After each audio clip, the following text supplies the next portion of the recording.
ஐந்து கரத்தனை யானை முகத்தினை இந்தின் இளம்பரை போலும் எயிற்றனை நந்தி மகந்தனை ஞான கொழுந்தினை புந்தையில் வைத்தடி போற்றுகின்றேனே.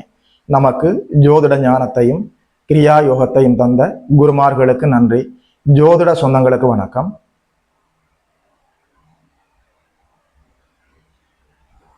இன்றைக்கு இந்த பதிவில் 2025ஆம் ஆண்டு மார்கழி மாதம் ரிஷபம் ராசிக்காரர்களுக்கு என்னென்ன பலன்கள் எல்லாம் நடக்க இருக்கிறதுன்னு சொல்லி பார்க்கலாம். இந்த மாதத்துல 2ஆம் இடத்துல தனகாரகர் குரு வந்து அமர்ந்திருக்கிறார் தனஸ்தானத்துல. அவருடைய இருப்பால 2ஆம் இடமும் 6, 8, 10ஆம் இடங்களும் புனிதம் அடைகிறது. 10ஆம் இடத்துல இருக்கக்கூடிய ராகு குருவின் பார்வையில் இருக்கிறார். 11ஆம் இடத்துல உங்களுடைய ஒரே யோகாதிபதி சனி பகவான் உங்களுடைய லாபங்களையும் வெற்றிகளையும் ஆதாயங்களையும் உறுதி செய்து தந்து கொண்டிருக்கிறார். 8ஆம் இடத்துல சூரியனும் செவ்வாயும் குருவின் பார்வையில் மங்கள யோகத்தில் இருக்கிறார்கள். 8ஆம் இடம் புனிதம் அடைந்திருக்கிறது. ராசிநாதன் சுக்கிர பகவான் மாதத்தினுடைய ஆரம்பத்துல 7ஆம் இடத்தில் அமர்ந்து நேரடியாக ராசியை பார்த்து கொண்டிருக்கிறார். கூடவே புதனும் அமர்ந்திருக்கிறார். மாதத்தினுடைய முதல் வாரத்துல ஒரு 5ஆம் தேதி அளவில் ராசிநாதன் 8இல் மறைந்தாலும் குருவின் பார்வையில் குருவின் வீட்டில் அமர இருக்கிறார். மாதத்தினுடைய கடைசி பகுதியில் ஒரு 28ஆம் தேதி அளவில் ராசிநாதன் சுக்கிர பகவான் மகரத்தில் சென்று அமர்கிறார். பெரும்பாலான நாட்கள் ராசிநாதன் குருவின் வீட்டில் குருவின் பார்வையில சுபத்துவமாக இருக்கிறார். புதன் பகவான் வித்யாகாரகன் புதன் பகவான் மாதத்தினுடைய நடுப்பகுதிக்கு பிறகு தனுர் வீட்டில் வந்து அமர்கிறார். இதுதான் கோச்சார நிலைகள். இந்த அடிப்படையில ரிஷபராசிக்காரர்களுக்கு என்னென்ன பலன்கள் எல்லாம் நடக்க இருக்குதுன்னு சொல்லி பார்க்கலாம். ராசிநாதன் மாதம் முழுவதுமே மங்கள யோகத்தில் அற்புதமாக குருவின் தொடர்பில் இருக்கிறார். 2ஆம் இடத்துல தனகாரகர் குருவை அமர்ந்திருக்கிறார். அவருடைய இருப்பாலும் 6ஆம் இடம் 10ஆம் இடம் 8ஆம் இடம் எல்லாமே சுபத்துவமாக இருக்கிறது. 11ஆம் இடத்துல உங்களுடைய ராஜ யோகாதிபதி அற்புதமாக அமர்ந்திருக்கிறார். 10ஆம் இடம் ராகுவுக்கு நல்ல இடம். அது மட்டுமல்ல, நேரடியாக குருவின் பார்வையில் இருக்கிறார். ரிஷபராசிக்காரர்களுக்கு கோச்சாரத்தின் அடிப்படையில இந்த மார்கழி மாதத்துல எந்த தீய பலன்களும் சொல்ல முடியவில்லை. பொறுமையாக செயல்படக்கூடியவர்கள், நிதானமாக செயல்படக்கூடியவர்கள், விட்டு கொடுத்து வாழ்க்கையில் இருக்கிற அத்தனை பேரையும் அனுசரித்து கொண்டு வாழ்க்கையை அப்படியே அழகா வாழக்கூடியவர்கள். பொறுமை, நிதானம், சமயோகித புத்தி. ரிஷபத்தை கேட்டு தெரிந்து கொள்ளலாம். அதாவது ரிஷபராசிக்காரர்களுக்கு இந்த மார்கழி மாதத்துல கோச்சாரத்தின் அடிப்படையில எந்த தீய பலன்களும் இல்லை. 7ஆம் இடம் வலுத்திருக்கிறது. 7ஆம் இடம் வலுத்திருக்கிற போது நல்லபடியாக கணவன் மனைவி ஒற்றுமை, காதலன் காதலிக்கு இடையில் ஒற்றுமை, நண்பர்களுக்கு இடையில் ஒற்றுமை, தொழில் பங்குதாரர்களுக்கு இடையில ஒற்றுமை, அதாவது எந்தெந்த உறவுகளை எல்லாம் உங்கள் வாழ்வில் நீங்கள் சந்திக்கிறீர்களோ அவர்களுக்கும் உங்களுக்கும் இடையில ஆழமான புரிதல் இருக்கும். அற்புதமாக உறவுகள் மலரக்கூடிய காலமாக இருக்கிறது மார்கழி மாதத்துல. 8ஆம் இடம் அதி அற்புதமாக வலுத்திருக்கிறது. சுபத்துவமாக மங்களகரமாக இருக்கிறது. 8ஆம் இடம் மங்களகரமாக இருக்கிற போது திடீர் அதிர்ஷ்ட வாய்ப்புகள், பங்குச்சந்தை லாபம், திடீர் மறைமுக தன லாபம், உழைக்காமல் அடுத்தவருடைய பணம் உங்களுக்கு வருவது, லாட்டரி டிக்கெட் விடுவது, எதிர்பார்க்காத நேரத்துல எதிர்பார்க்காத இடத்திலிருந்து பணம் வருவது. அதாவது இந்த மார்கழி மாதத்துல ரிஷபராசிக்காரர்களுக்கு எதிர்பார்த்த பண வரவு நிச்சயமாக இருக்கிறது. எதிர்பார்க்காத இடங்களில் இருந்து கூட பணம் வருவதற்கான எல்லா வாய்ப்புகளும் இருக்கிறது. பல வழிகளில் பணம் வந்து பையை நிரப்பக்கூடிய அற்புதமான மாதமாக இருக்கிறது. நீங்கள் எதிர்பார்த்தே இருக்க மாட்டீர்கள். திடீரென்று பணம் உங்கள் வீட்டுக்கு வருவதற்கான எல்லா வாய்ப்புகளும் இருக்கிறது. எழுதி வைத்துக் கொள்ளுங்கள். அதாவது தனகாரகர் குரு தனஸ்தானத்திலே வந்து அமர்ந்திருக்கிறார். 8ஆம் இடம் நல்ல சுபத்துவமாக இருக்கிறது. உண்மையில சொல்றேன், திடீர் அதிர்ஷ்ட வாய்ப்புகள், பங்குச்சந்தை லாபம். இந்த யூக வணிகத்துல பங்குச்சந்தையில பணத்தை இழந்தவர்கள் இந்த மாதத்துல கணிசமான நன்மைகளை தசாபுத்தியின் அடிப்படையில பார்க்க முடியும். எது எப்படி இருந்தாலும் உங்களுடைய யாதகம் நல்ல யோக யாதகமாக இருந்து நல்லதொரு தசாபுத்தி இப்போது உங்களுக்கு நடந்து கொண்டிருந்தால் என்னால் எந்த தீய பலன்களும் சொல்ல முடியவில்லை. 2ஆம் இடம் நல்லபடியாக வளர்த்திருக்கிறது. குடும்பத்துக்குள்ள 3வது மனிதர்களால் ஏற்பட்ட குழப்பங்கள் எல்லாமே அப்படியே விலகும்.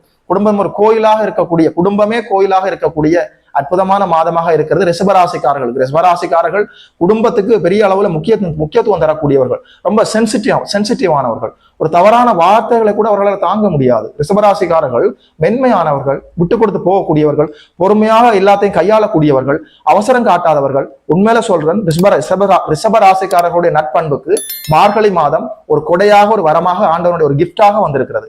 கோச்சார அமைப்புகள் அதி உன்னதமாக அற்புதமாக செயல்படுகிறது. பொருளாதாரத்துல பைனான்சியலா எந்த நெருக்கடிகளும் இல்லை. 11ஆம் இடத்துல உங்களுடைய லாபங்களையும் வெற்றிகளையும் சனி பகவான் உறுதி செய்து கொண்டு இருக்கிறார். 7ஆம் இடம் நல்ல மங்களகரமாக இருக்கிறது. உறவுகளுக்கு உங்களுக்கு முறையில இருந்து எந்த சிக்கல்களும் இல்லை. சகோதர ஒற்றுமை, கணவன் மனைவி ஒற்றுமை, காதலன் காதலி ஒற்றுமை, நண்பர்களுக்கு இடையில ஒற்றுமை, தொழில் பங்குதாரர்களுக்கு இடையில ஒற்றுமை, எல்லா வாய்ப்புகளும் தெளிவாக இருக்கிறது. அதாவது இந்த மார்கழி மாதத்துல 2ஆம் இடத்துல இருக்கக்கூடிய குரு பகவான் 6ஆம் இடம் 10ஆம் இடங்களை தொடர்பு கொள்கிறார். நல்ல வேலை கிடைக்கும். வேலையில மாற்றத்தை எதிர்பார்த்து காத்து கொண்டிருந்தவர்களுக்கு நல்ல மாற்றம் இருக்கிறது. வேலை மாற்றம், உத்தியோக மாற்றம், இருப்பிட மாற்றம் எல்லாமே நடக்க காத்திருக்கிறது. மாற்றங்களும் வளர்ச்சிகளும் முன்னேற்றங்களும் நிறைவாக இருக்கும். எந்த தோல்விகளும் இல்லை. எல்லாமே நன்மையாகத்தான் முடியும். நீங்கள் இன்னும் ஏதாவது வேலையில ஒரு மாற்றத்தை ஏற்படுத்த வேண்டும், அல்லது வேலையை விட்டு விட்டு அப்படியே நான் ஒரு தொழிலுக்கு, சொந்த தொழிலுக்கு வர வேண்டும். இந்த அடிப்படையில வேலை தொழில் அடிப்படையில இருந்த அனைத்து அசௌகரியங்களும் சரி செய்து தரப்படும். அற்புதமாக இருக்கிறது. குருநாதர் 2ஆம் இடத்துல இருந்து 6, 10, 8 கனெக்ட் ஆகிற போது அவரவர் வயது வாழ்க்கைக்கு ஏற்ப சுப கடன்கள் கிடைக்கும். கல்வி கடன், வேலை கடன், வாகன கடன், வீட்டு கடன், அதாவது தொழில் ரீதியாக வியாபார ரீதியாக ஏதாவது கடன் வாங்க வேண்டும், சுப கடன் வாங்க வேண்டும் என்றால் இப்போது நீங்கள் வாங்கலாம். அந்த காசு, அதாவது அந்த பணம், அந்த தன வரவு, அந்த பொருளாதாரம் தீய செலவுகளாக இல்லாமல் முன்னேற்றத்திற்கான நல்ல செலவுகளாக, சுப செலவுகளாக இருக்கும். அதாவது 6ஆம் இடம், 10ஆம் இடம், 2ஆம் இடம் குரு கனெக்ட் ஆகிற போது, குருநாதரின் தொடர்புக்குள் வருகிற போது வேலை, தொழில், வியாபாரம், உத்தியோகம், வருமானம் தரக்கூடிய அமைப்புகள்ல என்னென்ன அசௌகரியங்கள், குறிப்பாக வேலை தொழில் அமைப்புல என்னென்ன அசௌகரியங்கள் எல்லாம் சந்தித்துக் கொண்டிருந்தீர்களோ அவை அனைத்தும் அப்படியே விலக போகிறது. நல்ல வருமானம் வரப்போகிறது. வேலை தொழில் அடிப்படையில நீங்கள் எடுக்கிற புதிய முயற்சிகள் எல்லாம் வெற்றி தரும். புதிய பங்குதாரர்களை சேர்த்துக் கொள்ளலாம். புதிதாக ஒரு தொழிலை ஆரம்பிக்கலாம். தொழிலை விரிவுபடுத்தலாம். தொழில் அடிப்படையில, வேலை அடிப்படையில, உத்தியோக அடிப்படையில, வியாபார அடிப்படையில, வருமானம் தரக்கூடிய அடிப்படையில என்னால் எந்த தீய பலன்களும் சொல்ல முடியவில்லை. இன்னும் சொல்ல போனால் வேலை தொழில் இந்த அமைப்புகளால நல்ல மாற்றங்களும் வளர்ச்சிகளும் முன்னேற்றங்களும் நடந்து கை நிறைய நல்ல வருமானத்தை பார்க்க போகிறீர்கள். ரிஷபராசிக்காரர்களுக்கு இந்த மார்கழி மாதத்துல ரிஷபராசிக்கார பெண்களுக்கு அற்புதமான பலன், எல்லா நன்மைகளும் நடக்க காத்திருக்கிறது. உங்களுக்கு தேவையான அனைத்தையுமே வாங்கி குவிக்க முடியும். 2ஆம் இடம் நல்லபடியாக வளர்த்திருக்கிறது. ராசிநாதன் மாதத்தினுடைய பெரும்பாலான நாட்கள் 8ஆம் இடத்தில் மறைந்திருந்தாலும் குருவின் வீட்டில், குருவின் பார்வையில சுபத்துவமாகத்தான் இருக்கிறார். அப்படி ஒன்றும் கைமீறி போகாமல் ஆழ்மன ஆசைகள் எல்லாம் நல்லபடியாக நிறைவேறக்கூடிய அற்புதமான மாதமாக இருக்கிறது. கல்வியில மாணவர்கள் முன்னேற்றமாக போகலாம். வயதான பெரியவர்கள் உடல் ஆரோக்கியத்தை சற்று பார்த்து கொள்ள வேண்டும். அதாவது இந்த மேசராசிக்காரர்களுக்கு இந்த மாதத்துல 4ஆம் இடத்துல கேது அமர்ந்திருக்கிறார். 5ஆம் இடம் நேரடியாக சனியின் பார்வையில் இருக்கிறது. குழந்தைகள் விஷயத்துல அலட்சியமாக இருக்கக்கூடாது. கூடுதல் விழிப்புணர்வோடு நடந்து கொள்ள வேண்டும். குழந்தை அடிப்படையில ஏதாவது அசௌகரியங்கள் வருவதற்கு ஒரு வாய்ப்பு இருக்கிறது. செயற்கை கருத்தரிப்பை நீங்கள் ஏற்றுக்கொள்ள வேண்டும் என்று சொன்னால் மருத்துவத்தை இப்போது நீங்கள் நாட வேண்டாம். அடுத்த மாதங்கள் பார்த்து கொள்ளலாம். அதாவது 5ஆம் இடத்தை, இது தற்காலிகம்தான். 5ஆம் இடத்தை நேரடியாக சனி பார்க்கிற போது குழந்தைகள் விஷயத்துல கூடுதல் கவனத்தோடு நீங்கள் நடந்து கொள்ள வேண்டும். அவசர முடிவு எடுக்கக்கூடாது குழந்தைகள் விஷயத்துல. 4ஆம் இடத்துல கேது அமர்ந்திருக்கிறார். 4ஆம் இடம் என்று சொல்கிற போது சுகஸ்தானம், வண்டி வாகனம், வீடு வாசல், உங்களுடைய உடல் ஆரோக்கியம், அதாவது 4ஆம் இடம் சொல்வது உங்களுடைய கல்வி, உங்களுடைய தாயார், இந்த அமைப்புகளை 4ஆம் இடம் குறிக்கும். 4ஆம் இடத்துல கேது அமர்ந்திருக்கிறார். கேது ஒரு ஒழுக்கமானவர், டிசிப்ளின் ஆனவர், அதாவது சன்னியாசி, கடவுளை நோக்கி இருக்கக்கூடியவர், தீய பழக்க வழக்கங்கள் இல்லாதவர், எப்போதுமே தியான அமைப்புகள்ல கடவுளை நோக்கியே இருக்கக்கூடியவர், யோக காரகன் 4ஆம் இடத்துல அமர்ந்திருக்கிறார். அதாவது உடல் ஆரோக்கிய விஷயத்துல நீங்கள் உஷாராக இருக்கவில்லை என்றால் நிச்சயமா ஒரு சோதனைகள் கொடுப்பதற்கு ஒரு வாய்ப்பு இருக்கிறது. 4ஆம் இடத்துல ஒரு அதி உன்னதமான ஒரு ஆதிபத்தியம் இருக்கிறது. 4ஆம் இடம் என்று சொல்கிற போது நீங்கள் உடனே என்ன சொல்வீர்கள்?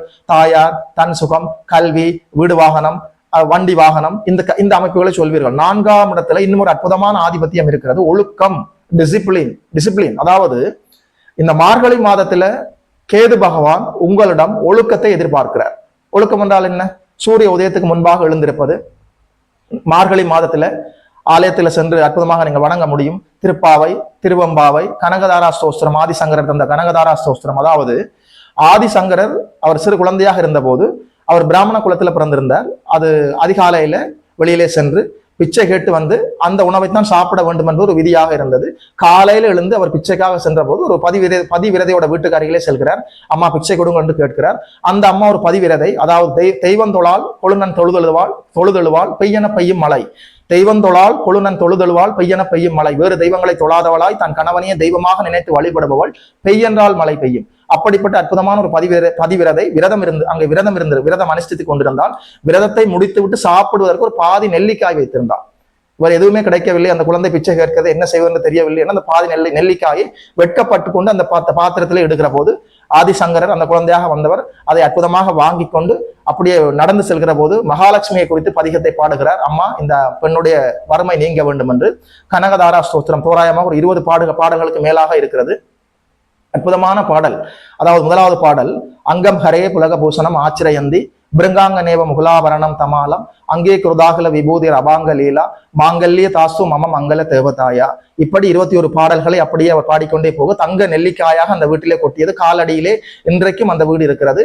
அதாவது மார்கழி மாதத்துல ரிஷபராசிக்காரர்கள் திருப்பாவை, திருவம்பாவை, ஆதிசங்கரர் அருளிய கனகதாரா ஸ்தோத்திரம் இவற்றை பாராயணம் செய்து எல்லா நன்மைகளையும் பெற முடியும். 4ஆம் இடத்துல நிற்கிற கேது உங்களிடம் டிசிப்ளினை எதிர்பார்க்கிறார். சூரிய உதயத்துக்கு முன்பாக எழுந்து மார்கழி மாதத்துல பிரம்ம முகூர்த்தத்துல வீட்டை சுத்தம் செய்து கொண்டு குளித்து விட்டு நல்லபடியாக ஆலயம் சென்று வணங்கலாம். அங்கே செல்ல முடியாதவர்கள் வீட்டிலேயே இருந்து திருப்பாவை, திருவம்பாவை, கனகதாரா ஸ்தோத்திரம் பாராயணம் செய்கிற போது உடல் ஆரோக்கியம் மேம்படும்.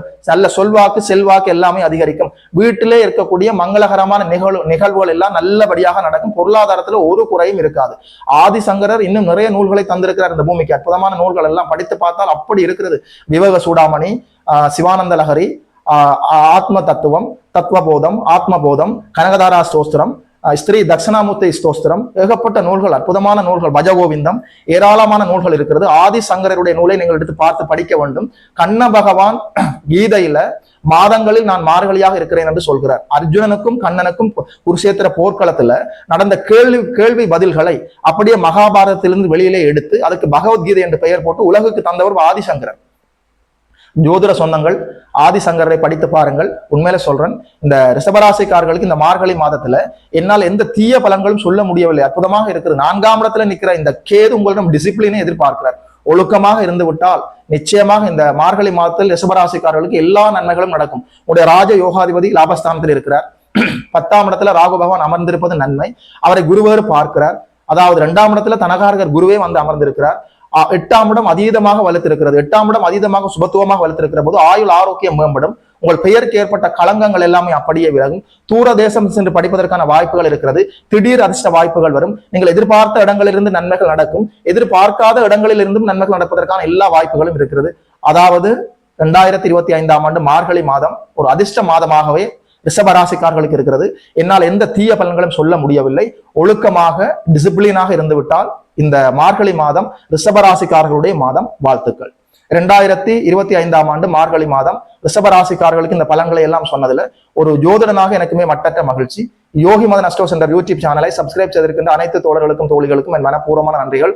பார்த்தவர்கள் உங்களுடைய நண்பர்களோடும் உறவினர்களோடும் பகிர்ந்து கொள்ளுங்கள். இது போல இன்னும் ஒரு அற்புதமான வீடியோவில் சந்திக்கிறோம். நமஸ்காரம்.